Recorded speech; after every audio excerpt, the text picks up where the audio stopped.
So which is interactive model of communication. So interactive model of communication, here there are 5 models in number.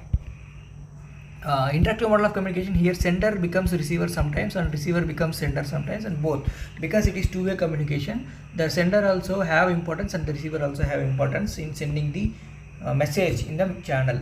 Okay, the first one is Osgood model of communication. Osgood model of communication, you can see Osgood model, there are many zeros in it. You can think of like an eye.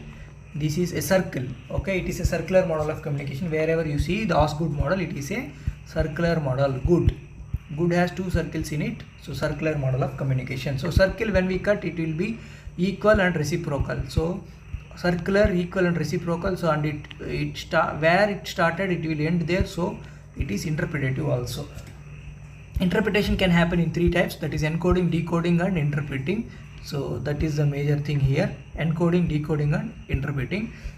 And this is a model of communication given by Osgood. As I said, this is encoder, decoder, encoder. So sometimes encoder becomes decoder, decoder becomes encoder, because it is an interactive model of communication. And Shaw model of communication, 1964. Shaw model of communication is very important because it is been taken from Shan-Weaver model of communication, which is a linear model of communication, who said about the noise, who said about the entropy, who said about the redundancy.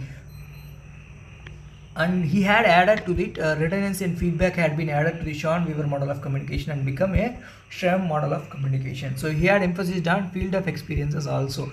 The role of field of experience is being given more importance.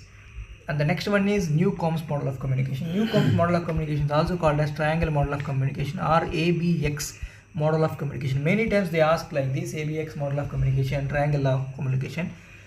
And here A is a sender, B is a receiver. Message will be sent between of them, and the message will be dependent upon the society. That is the matter of concern. The matter of concern between A and B is what been communicated. That is what Newcomb's model of communication is been given, which is importance for the society also. Society has been given major importance. And the same thing, the extension of Newcomb's model of communication is Wesley's model of communication. Wesley-McCalley model of communication is extension of Newcomb model of communication. He had given the importance of gatekeepers. This is why it is very important. And the gatekeepers can happen in different levels: individual level, routine level, communication or organizational level, societal level or social institutional level. And here if you see, the receiver, sender will be at A and receiver will be at B, and sender will be influenced by the environmental factors x1, x2, x3, x4 and all, a source. And the receiver will give the feedback also. So X is environment here, and X is gatekeeper here, B is receiver and A is a source.